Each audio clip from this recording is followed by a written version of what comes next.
हाँ, नमस्कार मित्रों। एक बहुत प्यारा इंटरेस्टिंग सब्जेक्ट हमारे शब्द का लेकर के आ रहे हैं, हिंदी शब्द का, और वह है विलोम शब्द।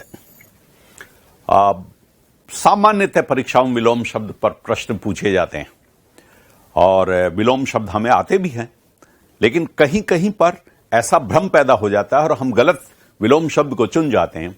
बस वहीं पर हमारी नौकरी हमसे दूर हो जाती है। तो देखो, विलोम शब्द को कैसे कैसे हम समझें, इसके लिए हम लोग देखते हैं। देखो, ये विलोम शब्द बने क्यों? जीवन में बहुत विपरीत परिस्थितियां मिलती हैं।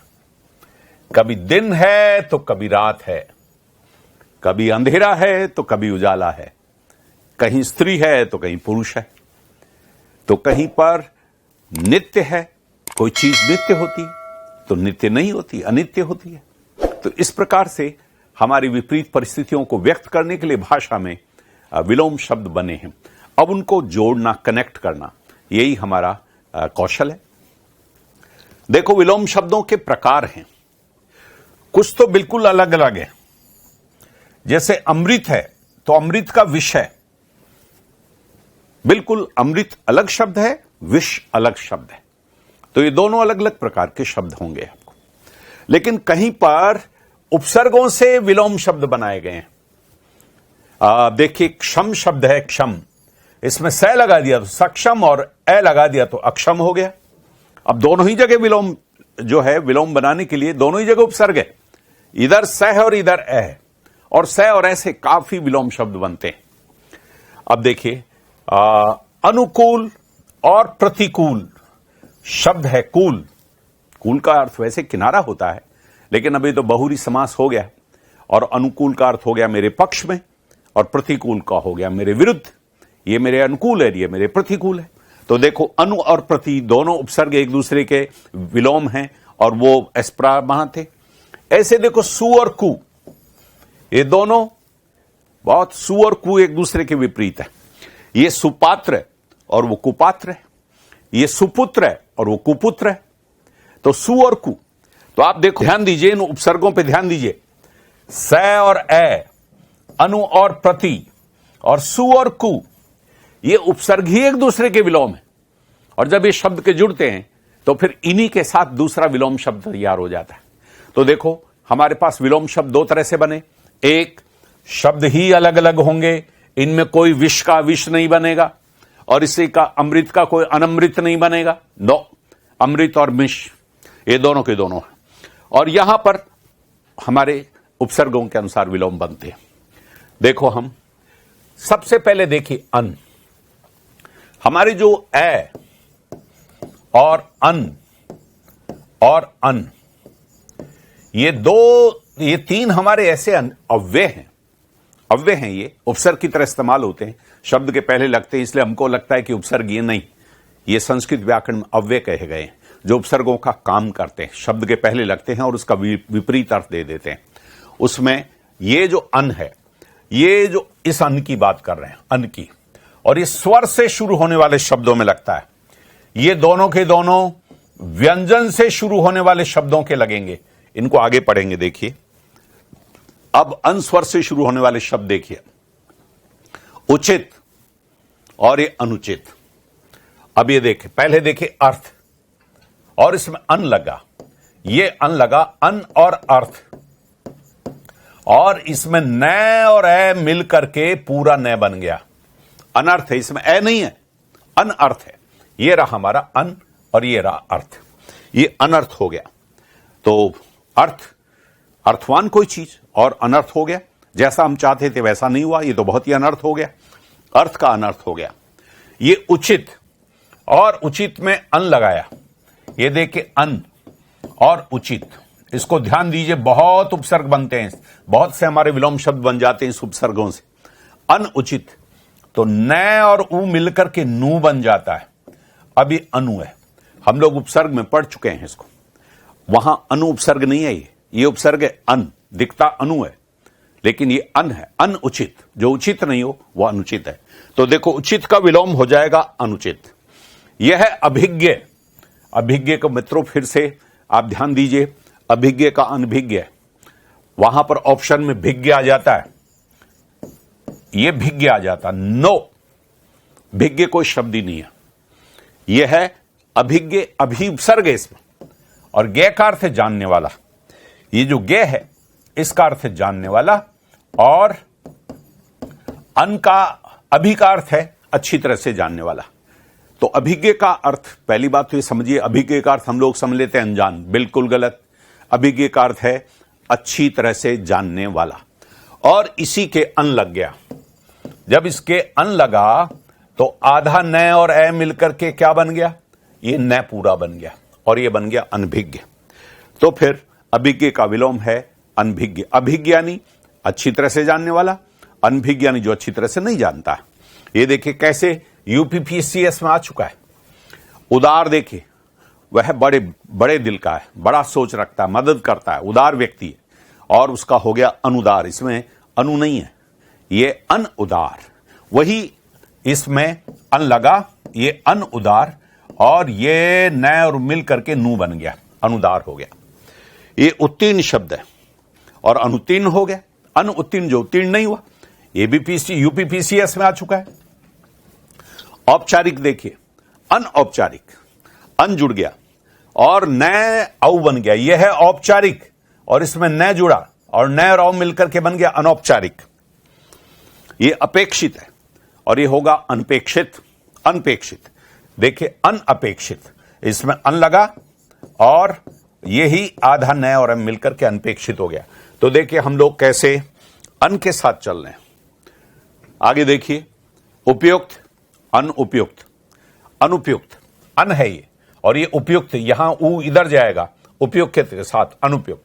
नश्वर, अनश्वर, और देखो ये भी सही है, शाश्वत भी। नश्वर यानी जो नाशवान है, जो नष्ट हो जाती चीजें, तो संसार की चीजें नश्वर है, और शाश्वत जो हमेशा रहे या जो नश्वर नहीं हो, एक ही बात है। अधिकार देखिए, यह अनधिकार है, कभी अनाधिकार आ जाए तो गलत है। अनाधिकार शब्द अब जो है अशुद्ध भी है। तो अधिकार, अनधिकार। रित देखो, ये बहुत प्यारा शब्द है, परीक्षाओं में पूछा जाता है। रित का अर्थ है सत्य, जो प्राकृतिक सत्य है, इसको रित कहते हैं, और इसी से ऋतु बनती है। ऋतु भी देखिए प्राकृतिक सत्य, एक पर एक आती रहती है। वो कैसा सत्य है, गर्मी के बाद में वर्षा होगी होगी, तो ये ऋत है। और ऋत में अन लग गया। अब देखिए क्या हुआ, ये अन और ये ऋत, और न में री लगा तो ये बन गया नृ। ये न है और ये हमारा री की मात्रा है, और ए तो यह है ही और ये है, अनृत हो गया। अनृत जो रित नहीं है, असत्य है। तो देखो रित का विलोम है अनृत। वृष्टि, वर्षा होना, और अनावृष्टि, अनावृष्टि, इसमें दो उपसर्ग है, अन और आ, इसलिए अनावृष्टि हो गया, अनावृष्टि। तो जो वर्षा न हो, अनावृष्टि है, बारिश नहीं हुई। आकर्षक, अनाकर्षक, ये राजस्थान एडमिनिस्ट्रेटिव सर्विसेज में आ चुका है, अनाकर्षक। आहूत, आहूत यानी बुलाना, किसी को आहूत करना, और अनाहूत, बिना बुलाए कोई आ गया, वो अनाहूत है। आसक्त और अनासक्त, आसक्त किसी से जुड़ जाना, किसी के प्रति राग पैदा होना, प्रेम पैदा होना, तो वो है आसक्त, और अनासक्त राग मुक्त, प्रेम से मुक्त है। ये देखिए आवर्तक, अनावर्तक। आवर्तक यानी बार बार कोई चीज आए, लहर है और बार बार आ रही है, वो फिर चली जा रही, फिर आ रही है, वो आवर्तक है। और अनावर्तक जो बार बार ना आए, अनावर्तक। आचार, अनाचार, देखिए बुरा आचरण को कहते हैं। आचार यानी व्यवहार, उपसर्ग है इसमें भी। चार का मतलब है चाल चलन, और अनाचार कोई अच्छा आचरण न करे, बुरा आचरण करे, वो अनाचार है। आवृत, अनावृत, ये देखिए, ये आवृत का मतलब जो है चीज ढुकी हुई है, और अनावृत यानी उघड़ा हुआ। ये है ढका हुआ, आवृत, और ये है अनावर्त, उघड़ा हुआ। बिल्कुल उघाड़ दें आप किसी चीज को, हमारा उद्घाटन करते हैं, अनावृत कर देते हैं। पट्टी जो है कपड़े से ढकी रहती है, नेताजी आते हैं और उसको अनावृत कर देते हैं, वो अनावृत है। उपयुक्त और अनुपयुक्त, जो उपयुक्त नहीं है अनुपयुक्त है, अनुपयुक्त। अब देखो ए, वो अन था, और सब उसके जितने भी शब्द थे वो स्वर से शुरू हो रहे थे। देखिए ये सब, ये आवर्तक, आ से था, आचार, और आवृत, ये सब आ उ, ये सब स्वर से शुरू हो रहे थे, इसलिए हम इसके पहले क्या लगा रहे थे, अन लगा रहे थे। अब देखिए, अब ए व्यंजन वाले आएंगे। ये देखो, अब यहां देखो ए लगाने पर ये अतल हो गया और ये वितल हो गया, वितल। और तो अतल यानी बहुत, जिसके तल का ही पता नहीं हो, जिसके तल का पैंदे का पता ना हो, वो अतल है। और वितल यानी जिसका बहुत ऊपर पैंदा हो, वो है उथला। ये देखो, ये सघोष और अघोष, जिसमें घोष यानी जिसमें कंपन होती है, हमारे स्वर तंत्रियों की कंपन होती है, वो घोष है और उसको सघोष भी बोलते हैं। और जिसमें कंपन नहीं थी उसको अघोष कहते हैं, कंपन रहित। लभ्य अलभ्य, सक्षम अक्षम, सुगम अगम। सुगम यानी जहां जाना आसान है, सीधा अच्छा रास्ता है, सुगम है। और पहाड़ों पर चढ़ो, चट्टानों से और पेड़ों से उनको अलग करते हुए, वो दुर्गम है। तो अगम, सुगम और अगम भी होता है। अगम का मतलब जहां जा ही नहीं सकते, दुर्गम यानी जा तो सकते हैं लेकिन मुश्किल से जा सकते हैं। तो वैसे सुगम का विलोम दुर्गम नहीं है और अगम है। सुरुचि अरुचि, तो सुरुचि अच्छी रुचि और रुचि न हो, ये अरुचि है। देय और अदेय, दे यह प्रत्यय देना मुख्य क्रिया है। दे यानी देने योग्य, अदे यानी न देने योग्य। और है पढ़ा हुआ। अब देखिए अनपढ़, देखा हुआ अनदेखा, ये देखा हुआ। तो पढ़ा हुआ का अनपढ़ और देखा हुआ का अनदेखा, ये अन लग गया। ये हमारे हिंदी के तद्भव, हमारे अव्यय हैं, इससे भी हमारे बनते हैं विलोम। अब देखिए, जे, अभी ऐ चल रहा है, ए, जे अजय। जय का मतलब जीतने योग्य, जिसको जीता जा सकता। अजय मीन्स जिसको जीता नहीं जा सकता, जिसको जीतने योग्य नहीं है जो। विज्ञ अज्ञ, देखो ज्ञ का मतलब है जानना, ज्ञ का मतलब है जानने वाला, जानने वाला। और वी यानी विशेष रूप से, विज्ञ यानी स्पेशलिस्ट, उसको विज्ञ कहते हैं। जो किसी चीज को विशेष रूप से जानता है वो विज्ञ है। और अज्ञ यानी जो जानता ही नहीं, जानता नहीं। ये ससीम और असीम, सीमा है ये मूलतः, और सीमा सहित ये तो ससीम हो गया, और असीम हो गया ये सीमा रहित हो गया। ससीम और असीम। ये देखिए, गम्य और अगम्य, गम्य जा सकने योग्य, कोई स्थान जा सकने योग्य, जाया जा सकता है, और अगम्य नहीं जाना जा सकता। ये सब ए चल रहा है, ए। और नित्य अनित्य बहुत सरल है, जो रोज हो जो रोज न हो। और सुकाल और अकाल, अच्छा काल, अच्छा समय हो गया, वैसे बारिश होने से अच्छा काल हो जाता है, और अकाल पड़ गया तो अच्छा समय नहीं है, क्यों बारिश अच्छी नहीं हुई, फसल अच्छी नहीं हुई, तो सुकाल और अकाल। खाद्य और अखाद्य, जो खाने योग्य और जो नहीं खाने योग्य। और देखिए, गेय अगेय, गेय यानी गाने योग्य, और जो अगेय यानी गाने योग्य ना हो, मुश्किल हो गाने में। और गेय यानी जानने योग्य, जैसे जाना जा सकता है। और अज्ञेय, जिसको जाना ही नहीं जा सकता। ईश्वर अज्ञेय है, तो अज्ञेय जिसको जान नहीं सकते। चिर अचिर, चिर यानी पुराना और अचिर यानी नया। ये चिर यानी पुराना और अचिर यानी नया। तुकांत और अतुकांत, हमारी कविताएं होती है जिनके अंत में तुक मिलती है, वो तुकांत है। और हमारी आज की कविता जो है वो तुक नहीं, मतलब बिना तुक के ही कविता लिखते हैं, वो अतुकांत है। अतुकांत, तुकांत में तुक अंत, ये दीर्घ संधि है हमारी। दे और अदे, जो देने योग्य और देने योग्य नहीं है।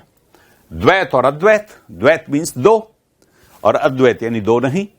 ये संसार और ईश्वर, ये दो हैं क्या, कि नहीं, दो नहीं, एक ही है, ईश्वर का ही रूप है ये तो संसार, तो वो अद्वैत सिद्धांत है। और संसार अलग है और ईश्वर अलग है, तो दो हो गए, वो द्वैत सिद्धांत है। नश्वर और अनश्वर, नश्वर यानी नाशवान, अनश्वर यानी जो नाश न हो, शाश्वत रहे। धीर और अधीर, बहुत सरल है, धैर्य रखे और जो बेचैन हो जाए बहुत जल्दी। और देखिए, तुलनीय और अतुलनीय, नियमित और अनियमित, पाठ्य और अपाठ्य, पाठ्य यानी पढ़ने योग्य, अपाठ्य यानी जो पढ़ने योग्य ना हो। पार और अपार, पार यानी जिसकी पार हो, सीमा हो, और अपार, समुद्र अपार है, सीमा ही नहीं है, वो सीमा रहित। स्वीकार और अस्वीकार बहुत सरल है, मानवीय और अमानवीय आ चुका है, मानवीय और अमानवीय। पेय और अपेय, पेय यानी पीने योग्य, जैसे खाद्य यानी खाने योग्य, पेय यानी पीने योग्य, अपेय। भोज्य, भोज यानी भोजन करने योग्य, और अभोज्य जो खाने योग्य ना हो। और देखिए मित और परिमित। परिमित यानी सीमित, कम, मित, परिमित, मित और परिमित एक ही बात है। और अपरिमित, ए लगा दिया आपने, असीम, बहुत अधिक हो गया, जिसकी सीमा नहीं है।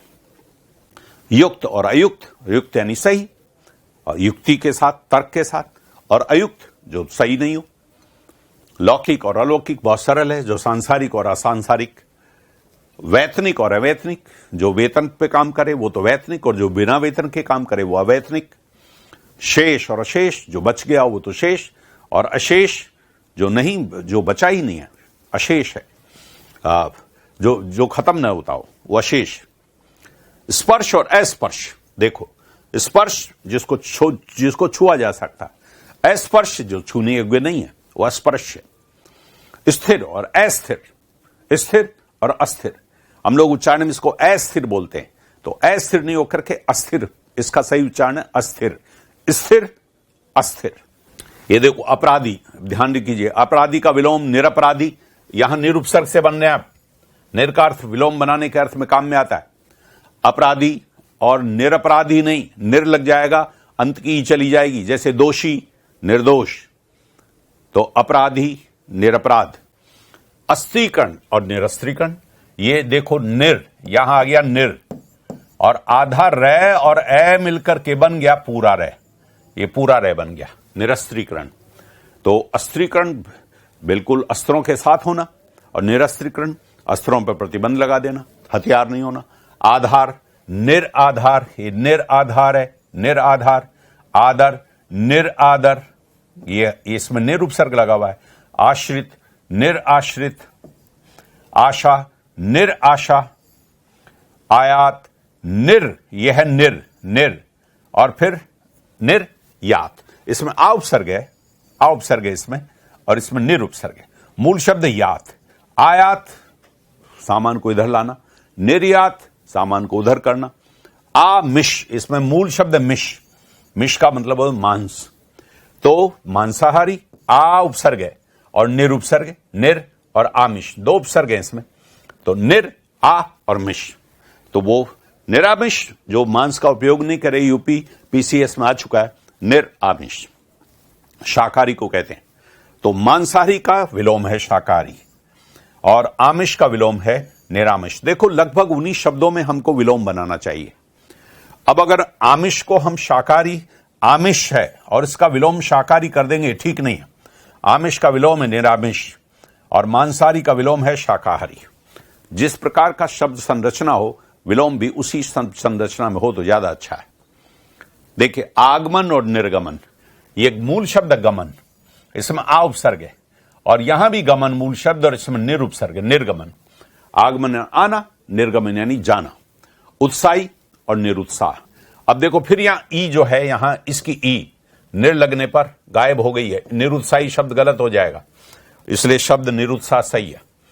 भीत और निर्भय, देखो ये भीत यानी डरा हुआ, निर्भय यानी जो डरा हुआ नहीं है।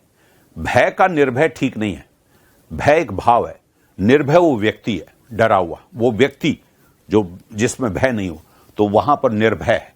ये जो भय है, ये भीत, ये दोनों के दोनों विशेषण है, जबकि भय भावाचक संज्ञा है। तो देखो निर्भय का विलोम भय नहीं होगा, निर्भय का विलोम है भीत। भीत यानी डरा हुआ, और निर्भय यानी जो डरा हुआ नहीं है। ये भ्रांत और निर्भ्रांत, भ्रांत यानी जो भ्रमित हो, कुछ का कुछ समझ ले, है तो कुछ और समझ लिया कुछ और, वो भ्रांत व्यक्ति है, उसको भ्रांति हो गई है। जिसको भ्रांति हो गई वो भ्रांत है, और जिसकी भ्रांति नहीं हुई, जो सही जो जैसा है उसको वैसा ही समझता है, वो निर्भ्रांत है, भ्रांति रहित। रोगी, अब देखो रोगी का हो गया निरोग, निरोगी नहीं होगा, निरुपसर्ग लग गया तो ई नहीं आएगा। सरस का नीरस होगा, बिल्कुल सरस, ये स उपसर्ग है इसमें, और इसमें निरुपसर्ग है, और ये निरुपसर्ग ही संधि करके, आप जानते हैं संधि पढ़ चुके हैं, ये निर और रस, इधर भी रह आ गया और इधर भी रह आ गया, इस रह का हो गया लोप और छोटी बदल गई बड़ी में। यही स्थिति यहां पर निरोग, निरोग बनता है। लिप्त, निर्लिप्त, लिप्त किसी काम में कोई जो है लीन होना, जुटा हुआ, उसमें शामिल है कहीं, निर्लिप्त उससे अलग हो जाना। लोभी देखिए, फिर इंपॉर्टेंट शब्द है, शब्द देखिए, अगर निर्लोभी हो जाएगा तो ये गलत हो जाएगा। ये निरुपसर्ग लग गया तो लोभी की ई की मात्रा गायब हो जाएगी। तो लोभी का विलोम है निर्लोभ, दोनों ही विशेषण है, लोभी व्यक्ति और निर्लोभ व्यक्ति। जिसको लोभ नहीं हो वो निर्लोभ है।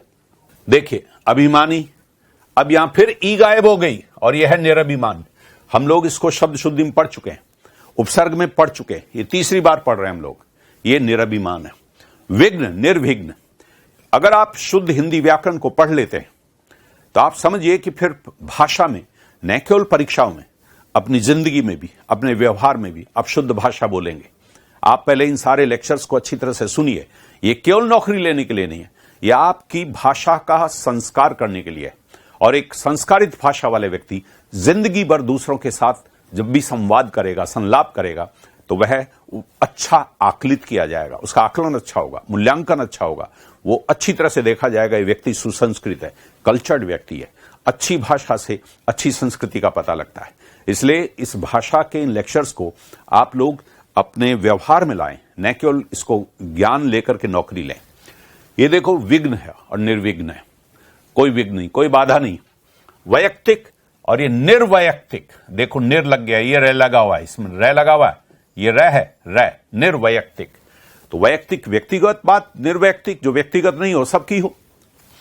सजल और निर्जल, जल सहित स उपसर्ग इधर और इधर निरुपसर्ग। स और निर का देखिए जोड़ा है जो विलोम बनाता है। सजीव, देखिए स यहां भी है, और निर्जीव, और सबल और निर्बल, देखिए स उपसर्ग, स और निर किस प्रकार से हमारे विलोम शब्द बनाने में दोनों उपसर्ग मदद करते हैं। ये देखो सविकार, नविकार, यहां स विकार, विकार सहित, वी भी उपसर्ग है इसमें, मूल शब्द कार है। विकार, सविकार और निर्विकार, कोई विकार न हो।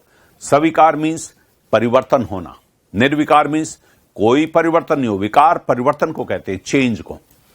सगुण, देखिए सगुण और निर्गुण। सादर, स आदर, ये स है उपसर्ग और शब्द है आदर, और इसमें सादर हो गया। और ये निर आदर, यह है निर और फिर उसके बाद में आदर हो गया, और ये रे और आ मिलकर के रा बन गया। ये सार्थक है, स अर्थक, अर्थ सहित, और निरअर्थक, कोई अर्थ न हो।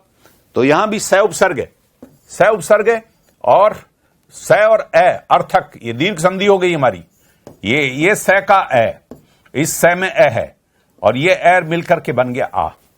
ये फिर से मैं आपको स्पष्ट करूं, ये स अर्थक है, स और अर्थक, और इस स में जो ए है और ये ए मिलकर के क्या बन गया, आ बन गया, और ये बन गया सार्थक। इस तरीके से सार्थक बना। और फिर निरअर्थक, स अपेक्ष, और ये बन गया सापेक्ष, और निरअपेक्ष, ये अपेक्ष है, निरअपेक्ष। तो देखो निर और अप और ईक्ष है, ये मूलतः शब्द है अप और ईक्षा, अप और ईक्षा, और उससे बना है अपेक्षा। और यही जब स लग गया, निर लग गया, तो इसका आ गायब हो गया, और ये हो गया सापेक्ष, रिलेटिव, एक के संदर्भ में, निरपेक्ष, कोई दूसरे से कोई संबंध नहीं, कोई तुलना नहीं है। ये हो गया स अक्षर, और ये हो गया निर अक्षर, साक्षर और निरक्षर हो गया। यह है स आकार, और वह है निर आकार।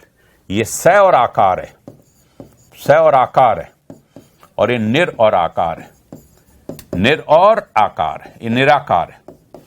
स आकार और निर आकार, निराकार हो गया। ये सुलभ है, देखिए ये लब शब्द है, और यहां भी लब शब्द है। यह है सुपसर्ग और यह है दुरुपसर्ग। ये सुयोग और ये दुर्योग, ये देखिए दुर्योग। सुगम और दुर्गम, जाना कठिन हो, सुगम आसान हो। तो ये सुगम का दुर्गम भी है, सुगम का अगम भी है। अब देखो सदुपयोग, यह है सत शब्द, सत और उपयोग, और उ स्वर की वजह से घोष होने से तय बन गया दय, और ये सदुपयोग हो गया। और ये हो गया दुरुपयोग, दुर, और ये उपयोग का उ इसमें आकर के मिल गया, दुरु हो गया, दुरुपयोग। यह है बलवान और ये दुर्बल। ये देखो वान के साथ इसका ये तो प्रत्यय बलवान, और बली भी हो सकता है, बलवान, बली और दुर्बल।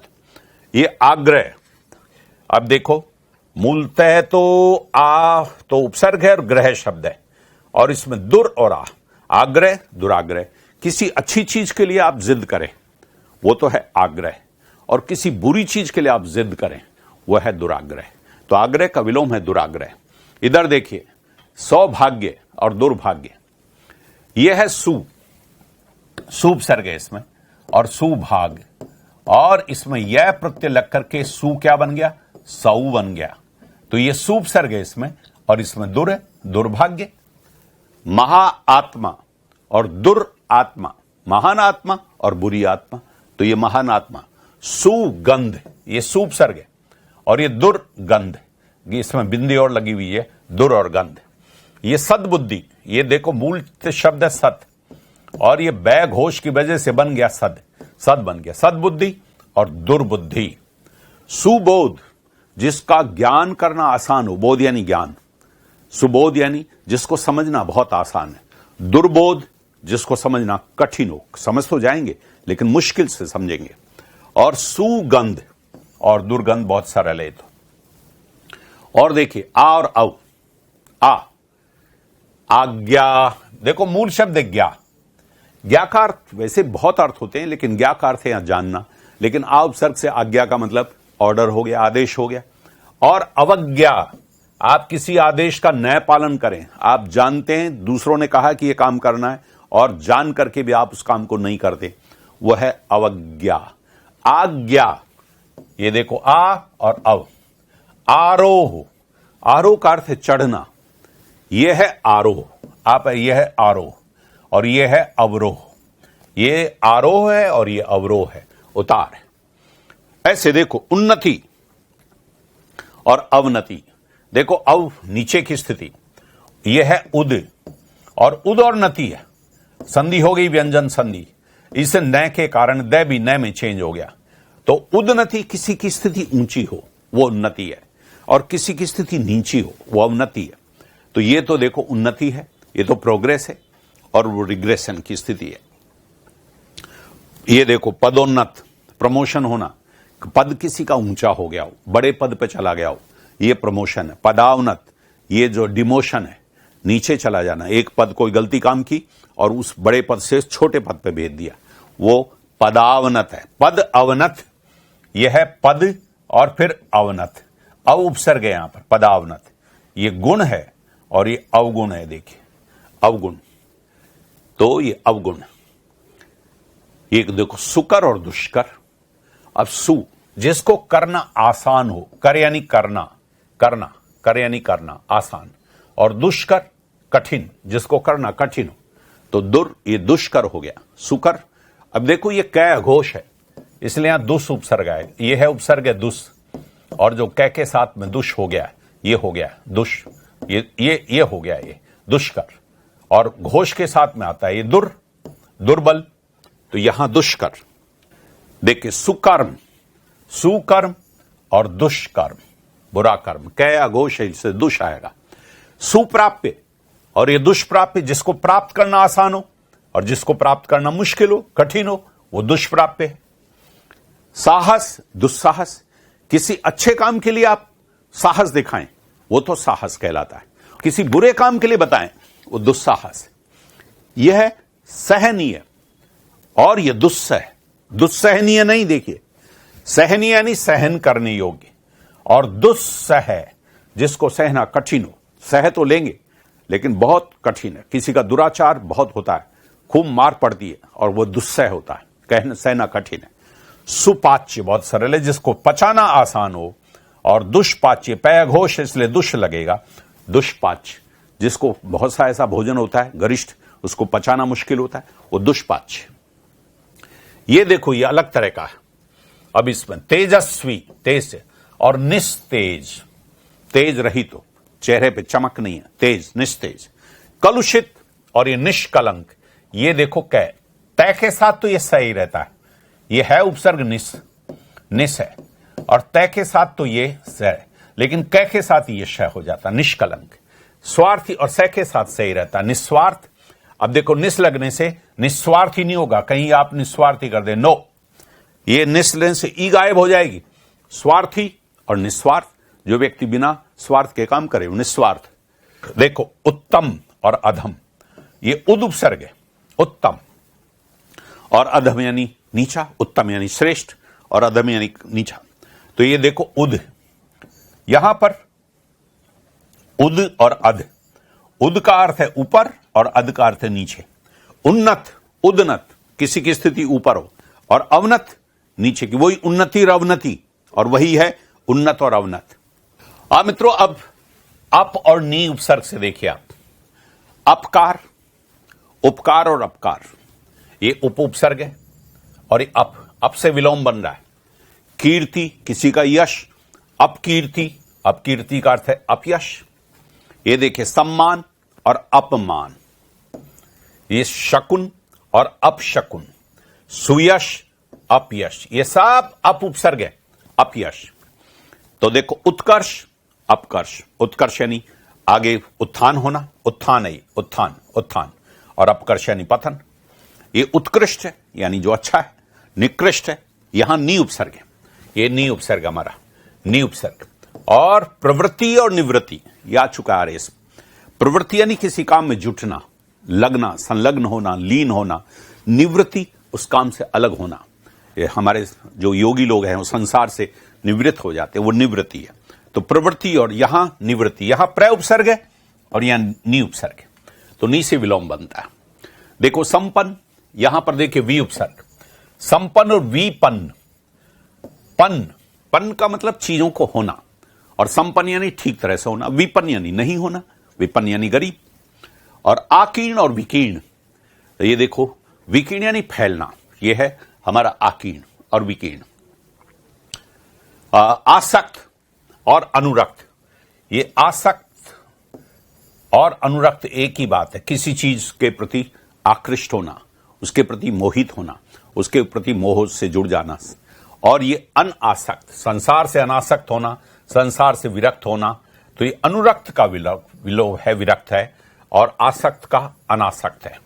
आकर्षण, ये देखिए आ उपसर्ग है, कर्षण यानी उस ओर खींचना, आकर्षण, और विकर्षण उससे अलग होना, और अपकर्षण है।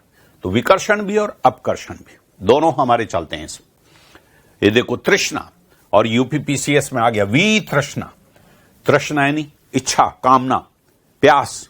वितृष्णा किसी चीज की इच्छा खत्म हो जाना।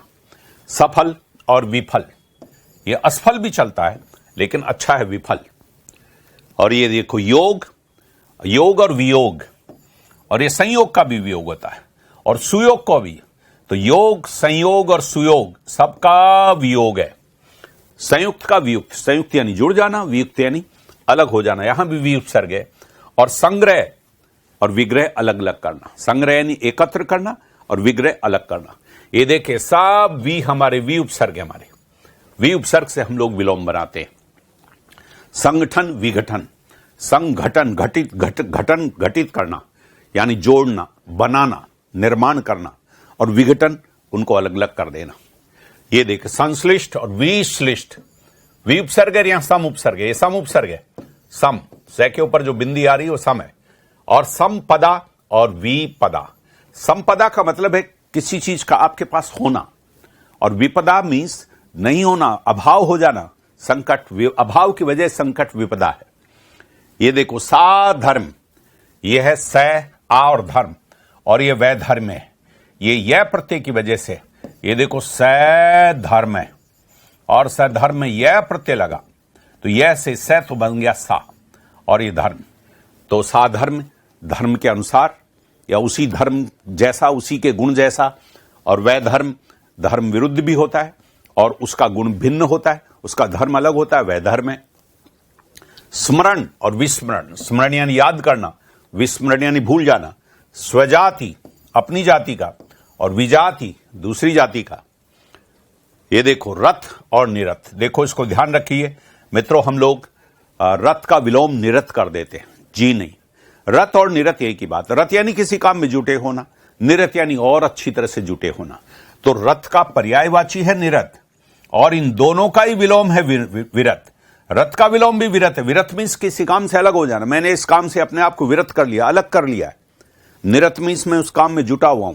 तो ये रथ का विलोम जो है, रथ का विरत भी है और निरत का भी विरत है। और स धवा, धवा कहते पति को। देखिए धवा, ये जो है धवा है, और धवा पति को कहते हैं। और स धवा पति सहित होना, और वी धवा पति रहित होना। तो स धवा और वी धवा। आगे देखिए अनु, ये अनु अनुसार होता है, प्रति विरुद्ध होता है, और वी भी होता है। ये देखो अनुक्रिया और प्रतिक्रिया, ये अनु और ये प्रति हो गया। ये देखिए अनुरूप और प्रतिरूप, अनुकूल प्रतिकूल, अनुलोम और प्रतिलोम। ये विलोम भी है, विलोम भी विपरीत भी है। तो ये अनुलोम और प्रतिलोम विवाह होते हैं। विवाहों के प्रकार हमारे यहाँ घात और प्रतिघात, चोट पहुंचाना, और प्रतिघात, घात के बदले घात पहुंचाना। अंतर और बहिर, ये अंतर अव्यय है हमारा, बहिर भी अव्यय। अंतर यानी भीतरी, बहिर यानी बाहर का। अनुराग, ये अनुराग है, और ये वी आ गया, विराग हो गया। अनुराग यानी प्रेम, विराग यानी राग रहित होना। वादी और प्रतिवादी, ये देखिए प्रति, तो प्रति से भी बनते हैं, और बहिर और अंतर बहिर तो अलग ही है। अब देखिए आवि और तिरय, आविर्भाव और तिरय भाव दोनों में विसर्ग संधि है। आवि ही से आविर बन गया, और तिरह से तिरो बन गया, तिरोभाव। मूल शब्द है भाव। आविर्भाव और पैदा होना, आविर्भाव यानी पैदा होना, तिरोभाव यानी विलीन होना। आविर्भूत उसी से बन गया आविर्भूत, और तिरोभूत जो पैदा हुआ, जो विलीन हो गया। सुरुचि और अरुचि, देखिए ये सु हो गया और ये ए हो गया, या कुरु हो गया। ये सुरूप हो गया, ये कुरूप हो गया। अब देखो अंतरंग और बहिरंग, ये है अंतरंग, ये मूलतः अंतर है, अंतर और अंग, और ये रे और रे मिलकर के पूरा रे बन गया। और ये है बही, ये बही है, ये बही है, और बही और विसर्ग संधि से बहिरंग हो गया। ये उन्मीलन और निमीलन, ये है उद, उद उपसर्ग है। उन्मीलन खिलना, उन्मीलन का अर्थ है खिलना, और निमीलन का अर्थ है बंद हो जाना। फूल बंद हो जाता है, कमल का फूल संध्या के समय, शाम के समय बंद हो जाता है, वो निमीलन है, और सुबह के समय खिल जाता है, वो उन्मीलन है। ये उन्मुख और विमुख, ये है उद, उद से ही उन हो गया। उन्मुख, हम परीक्षा की ओर उन्मुख है, हमारा मुंह उधर है। विमुख, हमने विपरीत दिशा में जाना, उल्टा हो जाना, विमुख। यश, ये अपयश है। संग, निस्संग, ये देखिए संग रहित होना। तो संग यानी तो साथ होता है, और निसंग यानी साथ नहीं होना होता है। संग और निस्संग, यह है सम और विषम। देखिए वी उपसर्ग आ गया, तो वी यहां लगने के कारण ई की वजह से संधि हो गई, और ई की वजह से स बन गया श। तो सम विषम, और ये संयोग और वियोग, बहुत सरल है। अब देखो हम लोग, ये हमारे टेस्टों पे चल रहे हैं हम लोग। अब इनमें से कुछ ऐसे जो हैं, जो हमने अभी नहीं लिए, वो टेस्टों के जरिए आपके पास सामग्री आएगी। ये देखो अधम का क्या होगा, देखो अधम का उत्तम है, जोड़ा कीजिए। और चेतन का क्या होगा, चेतन का जड़ होगा। और परुष कठोर को कहते हैं, तो परुष का क्या होगा, कोमल। परुष का अर्थ जानना पड़ेगा, कोमल का तो जानते हैं, परुष यानी कठोर। और अथ का क्या होगा, इति। ये देखो अथ प्रारंभ है और इति समाप्ति है। अथ का इति बहुत बहुत पूछा जाने वाला ये हमारा विलोम शब्द है। ये देखिए उर्वर, उर्वर यानी जो पैदा करे, और जो पैदा नहीं करे वो कौन है, ऊसर। स्थावर, स्थावर यानी जो जगह एक जगह स्थित रहता है, जैसे बिल्डिंग, पेड़ स्थावर है, और हम मनुष्य चलते रहते हैं, पक्षी चलते रहते हैं। तो स्थावर का है जंगम, जंगम यानी जो चलते रहते हैं, विचरणशील है, स्थावर। ये देखो उद्धत, उद्धत यानी उद्दंड, और इसका विलोम है विनम्र। और मृदुल, मृदुल कोमल को कहते हैं, और इसका है कठोर। तो ये देखिए, ये हमारे इसी प्रकार के इसके आंसर है। आगे देखिए, सुमेल कीजिए नैसर्गिक। अब नैसर्गिक प्राकृतिक को कहते हैं, इसका अर्थ समझ आया। और नैसर्गिक का विलोम है कृत्रिम, बनावटी। ये उन्मूलन है किसी का। अब रोपण है, उन्मूलन यानी मूल से को ऊपर कर देना, जड़ से उखाड़ देना। और रोपण मीन्स जड़ को रोपना, तो उन्मूलन का रोपण है। अधोगामी, अधोगामी यानी नीचे जाना। और ऊर्ध्वगामी, ऊपर की ओर जाना। अर्वाचीन, अर्वाचीन का मतलब है नया, और प्राचीन का मतलब है पुराना। ये देखिए, आगे चलिए, सुमेल कीजिए। यह है आर्द्र, आर्द्र गीले को कहते हैं, नम को, और आर्द्र का विलोम क्या होगा? शुष्क होगा। अतिथि, अतिथि यानी मेहमान, और जिनके यहां मेहमान आए, मेजबान, वो कौन होता है? आतिथेय। यह है मेजबान, मेजबान, और यह है मेहमान। तो फारसी भाषा में मेहमान और मेजबान होगा, और संस्कृत में अतिथि और आतिथेय होगा। तो आर्द्र, शुष्क, अतिथि, आतिथेय। अनभिज्ञ, अब देखिए आ चुका है, यूपीपीसीएस में आ चुका है। अनभिज्ञ और अभिज्ञ, अनभिज्ञ यानी नहीं जानने वाला, अभिज्ञ यानी जानने वाला। और विमुख, और विमुख और उन्मुख, किसी और अपना मुंह करना उन्मुख है, उससे विपरीत दिशा में हो उन्मुख है। या आगे चलिए, निम्नलिखित में से सही विलोम शब्द युग्म कौन सा है? ये कौन सा है? देखिए, ये देखिए, पाठ्य, सुपाठ्य। ये क्या पाठ्य और सुपाठ्य विलोम है क्या? पाठ्य यानी पढ़ने योग्य, और सुपाठ्य यानी और अच्छी तरह से पढ़ने योग्य। ये तो समान धर्मा हो गया, हम लोग इसी चक्कर में पड़ जाते हैं। तो यही हमारा रॉन्ग आंसर हो जाएगा। नथ, अवनत। अब देखिए, नथ यानी झुका हुआ, अवनत भी झुका हुआ, ये दोनों अर्थ है। और निम्नलिखित में से सही विलोम शब्द युग्म कौन सा? शिष्ट और विशिष्ट। तो नथ और अवनत एक ही बात है, एक ही है। और शिष्ट और विशिष्ट एक ही बात है। शिष्ट और विशिष्ट ये विलोम नहीं बना रहा, लेकिन संश्लिष्ट और विश्लिष्ट ये विलोम बना रहा है। देखो, तीन विलोम नहीं है, पाठ्य और सुपाठ्य समान जैसा है। नथ और अवनत दोनों का अर्थ एक ही है, और शिष्ट और विशिष्ट का अर्थ भी एक ही है। और संश्लिष्ट और विश्लिष्ट, संश्लिष्ट यानी आपस में मिला हुआ, विश्लिष्ट यानी अलग हुआ। देखो, क्षणिक का विलोम शब्द, ये आरपीएससी है। आरपीएससी में एग्रीकल्चर WO एग्जाम में आया। अब देखिए, क्षणिक, क्षणिक यानी एक क्षण में खत्म हो जाए, और वह है हमारा आश्रय सांस्वत। अक्षणिक नहीं, देखो ए लगाने से नहीं होगा, ऐसे आ जाएंगे जो शब्द प्रचलन में ही नहीं है। अक्षणिक ये नहीं चलता, शाश्वत चलता है, जो हमेशा रहे। क्षणिक यानी एक क्षण में जो नष्ट हो जाए। और अक्षुण्ण, ये तो जो नष्ट ही नहीं हो, और काल का कोई मतलब ही नहीं है। उपेक्षा का सही विलोम क्या है? और ये हमारा अपेक्षा है। उपेक्षा, अपेक्षा, उपेक्षा तिरस्कार करना किसी का, और उसका सही, वैसे तिरस्कार करना भी है और अपमान करना भी है, लेकिन फिर भी बिल्कुल अपेक्षा का विलोम उपेक्षा ही होगा। तो ऐसे समानार्थक भी देते हैं, लेकिन हमको सही शब्द का चयन करना भी होता है।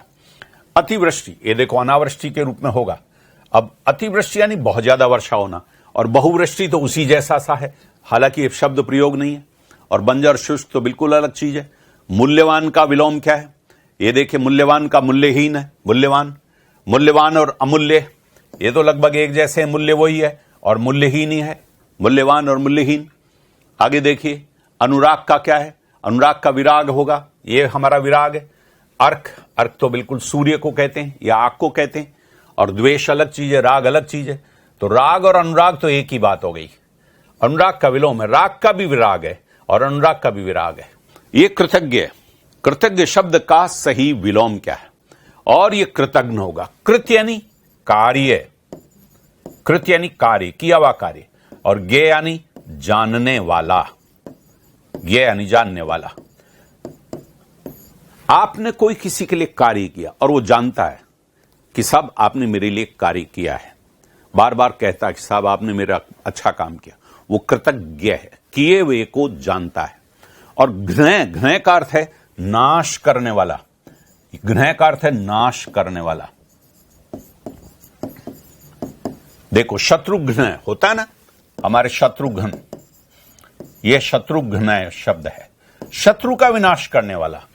विघ्न है, देखो विघ्न है, वि उपसर्ग है और विघ्न शब्द है, विशेष रूप से नाश करने वाला। यह घ्न शब्द है, जो किए हुए को नाश कर दे। आपने तो अच्छा किया, उनका कुछ नहीं किया आपने मेरे लिए, वो कृतज्ञ है। तो किए हुए को नष्ट करता वो। तो देखो, यह है ज्ञ और यह है घ्न, दोनों में कृत है। आगे चलिए देखिए, शाश्वत शब्द का सही विलोम क्या है? यह शाश्वत, अब देखो यहां पर क्षणिक है। अशाश्वत आपने बना तो दिया अशाश्वत, आपको लगता है लगा दो, नो, शाश्वत का है क्षणिक।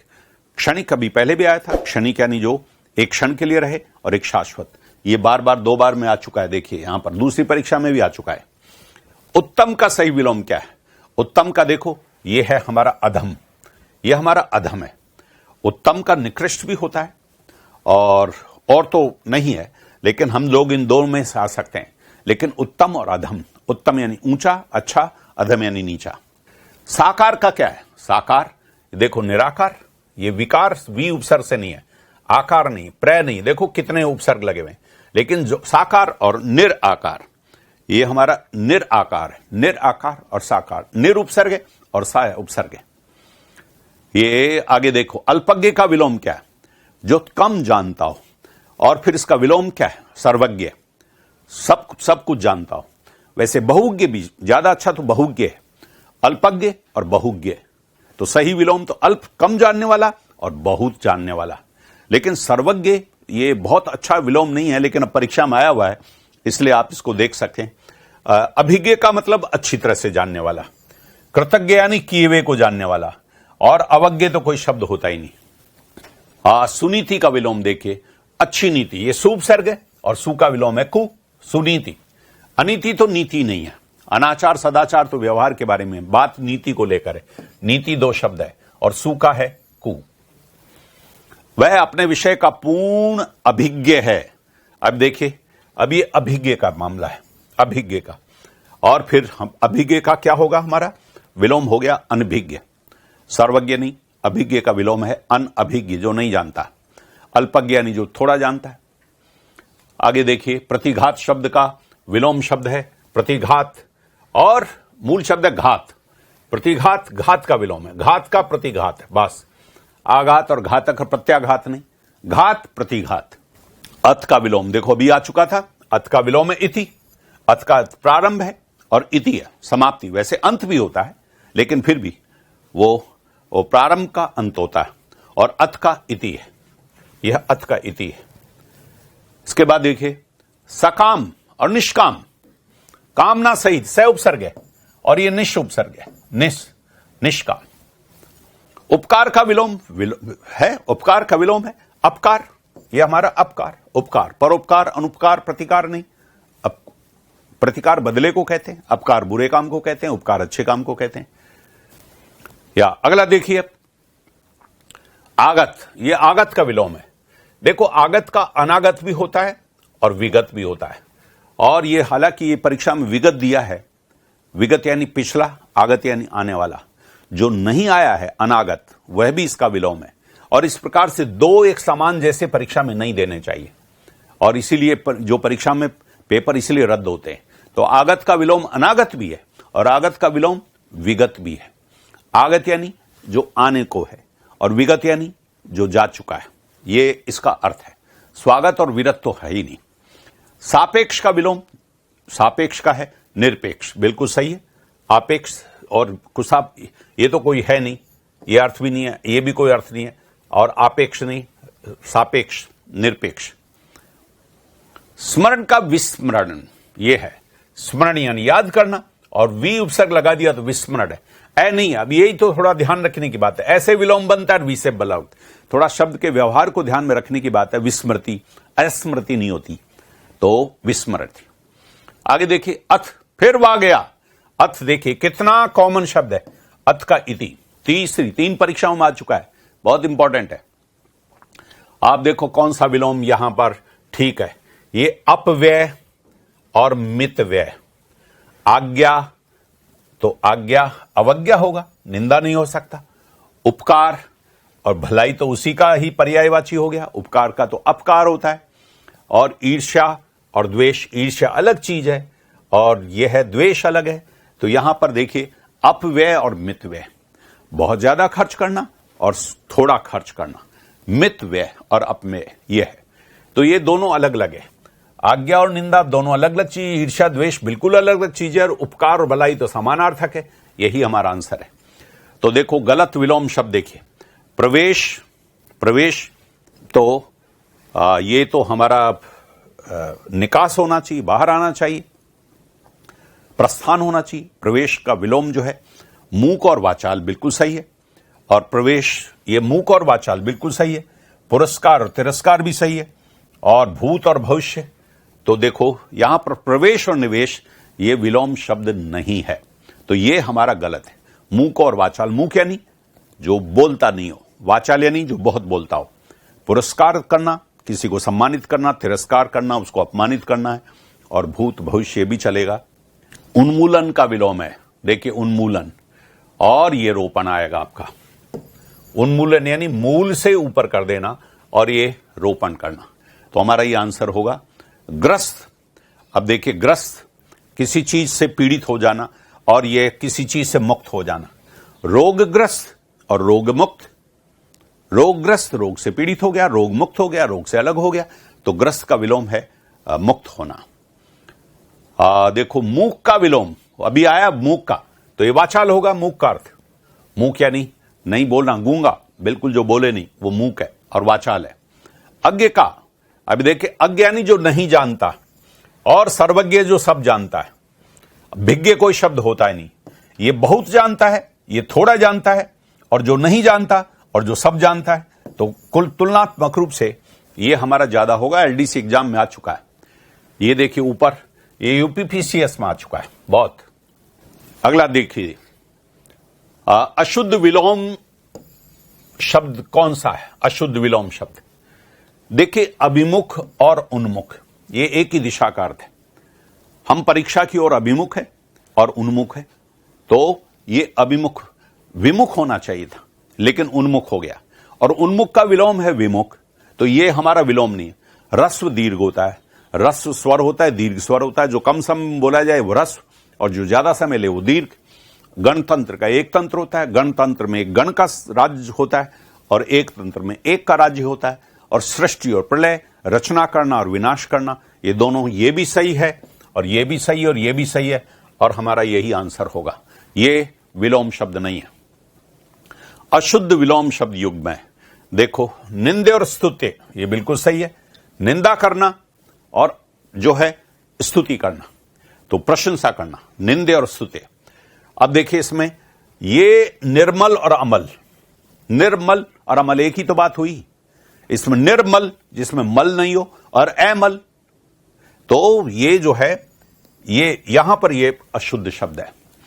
और निषिद्ध और विहित बिल्कुल सही है। निषिद्ध यानी वर्जित, और विहित यानी जो नियमानुसार, प्रथा के अनुसार हो सकने योग्य है, उसको कहते हैं विहित। तो निषिद्ध यानी वर्जित और विहित यानी होने योग्य। और इति और अथ तो हम लोग काफी समय से पढ़ ही रहे हैं, इति और अथ, अथ और इति बस। और निर्मल और अमल ये विलोम शब्द नहीं है। देखिए सत्कार का विलोम हमारा तिरस्कार है। उसने सत्कार किया और उसने तिरस्कार किया, तो ये कार है। देखो मूल शब्द देखिए कार, और ये सत, सत का तिर हो गया। अनादर, निरादर, अपमान, ये निरादर करना, अनादर करना और अपमान करना ये समानार्थी है, लेकिन सत्कार के लिए तिरस्कार ही। कार को शब्द को ध्यान में रख करके हम इसी को सही मानेंगे। इसको लेते हैं, देखिए 35। इनमें से कौन सा विलोम युग्म सही नहीं है?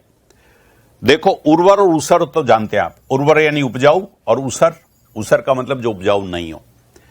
इष्ट और अनिष्ट भी जानते हैं, इष्ट और अनिष्ट। इष्ट यानी जो अच्छा है, और अनिष्ट यानी जो बुरा हो गया, वो इष्ट अनिष्ट है। अचल जो स्थिर रहे, और अविचल जो चलायमान हो, इस अर्थ में। और यह है हमारा संपत्ति और विपत्ति। संपत्ति और विपत्ति, विपत्ति तो संकट है और संपत्ति हमारे पास में पैसा होना होता है। तो संपत्ति तो धन है और विपत्ति कष्ट है। यह हमारा विलोम शब्द नहीं है, और इसलिए यही इसका आंसर है। अगला लेते हैं, देखिए इनमें से कौन सा विलोम युग्म सही है? इसका मतलब 3 इसमें गलत हैं। देखो आशा और हताशा नहीं है, निराशा होगी। आशा निराशा होगी। जय और पराजय होगी, अजय नहीं है। जय का विलोम ये नहीं है। और अज्ञ, और उसका होगा सर्वज्ञ।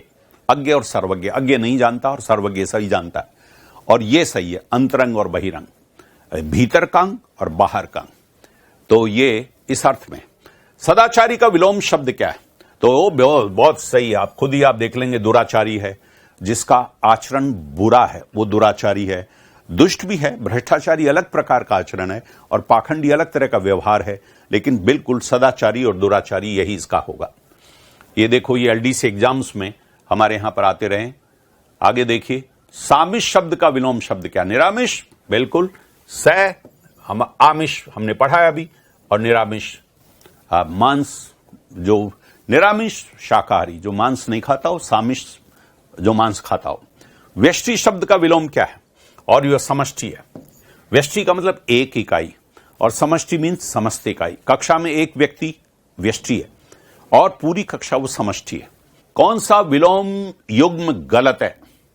देखिए, मूक और वाचालाप का सही है, और संपन्न और विपन्न भी सही है जिसके पास है, और ये मित व्ययी और अल्प व्ययी, यही गलत है। देखो, मित व्ययी का मतलब है जो कम खर्च करता, और अल्प व्ययी का भी वही है। तो मित और अल्प तो ये तो समान है, और सम्मुख और विमुख वो बिल्कुल दोनों विलोम शब्द है। तो यही हमारा, तो हम कंफ्यूजन क्या होता है, हम पर्यायवाची भी याद करते हैं, विलोम शब्द भी याद करते हैं, और वो पर्यायवाची हमारे दिमाग में अटका रहता है, और हमको लगता है कि हाँ ये ठीक है, जबकि हम विलोम शब्द की बात कर रहे हैं। तो ध्यान रखिए, पर्यायवाची शब्द दे देता है एग्जामिनर, और तब हमको ध्यान रखना चाहिए कि नहीं, हम विलोम शब्द को डील कर रहे हैं। कौन सा विलोम युग्म सही है? अब देखो, इसमें हमारा स्मरण और विस्मरण, स्मरण यानी याद करना, विस्मरण ये खंडन है। खंडन का, ये विखंडन तो एक ही अर्थ हो गया। खंडन का होगा मंडन, खंडन का हो गया। शिष्ट का होगा अशिष्ट, विशिष्ट नहीं, अशिष्ट जिसने बुरा व्यवहार किया।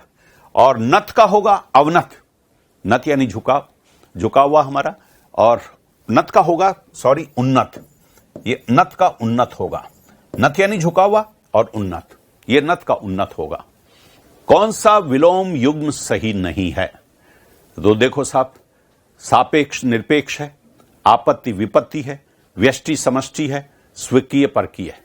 ये हमारा आपत्ति और विपत्ति वाला यही है। आपत्ति, मुझे इस काम से आपत्ति, विपत्ति अलग चीज है। विपत्ति तो संकट है, और आपत्ति मुझे किसी चीज में परेशानी है, तो वो अलग मसला है। तो ये सापेक्ष निरपेक्ष, स्वकीय परकीय, स्व और पर, और व्यष्टि समष्टि, ये हमारे। कौन सा विलोम शब्द सही नहीं है? देखिए, आकर्षण विकर्षण है हमारा। अब ये हमारा देखो, ईमानदार और बेईमान है, और कृतज्ञ और कृतज्ञ है। कृतज्ञ और कृतज्ञ हम जानते, ईमान मानदेय। ये अमल और विमल है, दोनों में ही मल नहीं है, तो दोनों ही समानार्थी शब्द हैं, अमल और विमल। विमल का मतलब मल नहीं होना, और अमल का मतलब मल नहीं होना, तो दोनों पर्यायवाची हैं। देखिए, सघन का विलोम है हमारा विरल। कोई चीज बहुत मिलती है, और वो विरल यानी जो दुर्लभ है, बहुत कम मिलती है। और अचल तो अलग चीज है, चल और अचल, ये तो चल संपत्ति और अचल है, चल का अचल है। ये सरल का जटिन है, सरल और जटिन। और ये गहन है उथला, उथले का गहन है। तो और यही हमारा किस विकल्प में विलोम युग्म है? अब देखिए, आकुल और व्याकुल तो एक ही बात है, बेचैन दोनों के अर्थ में। कटु और तिक्त वही है। कटु का तो मधुर होता है, कटु यानी कड़वा, और तिक्त यानी तीखा। और ये हताश और निराश भी वही है। हताशा आशा रहित होना, निराशा। सुरति और विरति ये हमारा है, सुरति और निरति, किसी काम में अच्छी से जुटे होना, और निरति यानी उससे मुक्त हो जाना। तो ये हमारा सुरति का विलोम है, विरति। अनुरक्त का विलोम बहुत ही सरल है, और ये हमारा विरक्त है। अनुरक्त का अर्थ है विरक्त। आरक्त और आसक्त, आसक्त और अनुरक्त तो एक ही बात है। निरक्त कोई शब्द नहीं है, आरक्त भी कोई नहीं है, और विरक्त है। किस विकल्प में सही विलोम युग्म है? देखो, कटु और तिक्त, ये तो कटु और तिक्त ये भी आ चुका। विज्ञ और अभिज्ञ, और उग्र, राग और द्वेष, ये हमारा राग और द्वेष। विज्ञानी विशेष रूप से जानना, अभिज्ञानी अलग तरह की बात है। अभिज्ञानी अच्छी तरह से जानना, तो विज्ञ में भी विशेष रूप से जानना, और अभिज्ञानी अच्छी तरह से जानना, ये भी ऐसा ही है। उग्र और व्यग्र, व्यग्र तो बेचैन होता है, उग्र यानी गुस्से में होता है, दोनों का कोई मतलब नहीं। और कटु तिक्त और समानार्थी है। राग और द्वेष, राग यानी प्रेम, द्वेष यानी झगड़ा। बस मित्रों, हमारा यहां पर यह विलोम शब्द का अच्छा थोड़ा सा लंबा तो हो गया, लेकिन आपको इस तरह से इतने शब्दों से गुजार दिया, तो मैं सोचता हूं कि आप इतने विलोम शब्द के गुजरने के बाद में किसी भी परीक्षा में विलोम शब्दों का अच्छा उत्तर दे सकेंगे। थोड़ा एक बार में चीजों को देखते हैं, थोड़ी सी चीजें समझ में आती, थोड़ी चीजें भूल भी जाते हैं, कुछ समझ में भी कम आती है, दोबारा इसको दोहरान कीजिए, 2-3 बार इस लेक्चर को देखिए और आप देखेंगे कि विलोम शब्द की दृष्टि से आपकी सामर्थ्य बहुत अच्छी हो जाएगी और आप इस प्रश्न को अच्छी तरह से करके आएंगे और अपना इच्छित लक्ष्य प्राप्त करेंगे।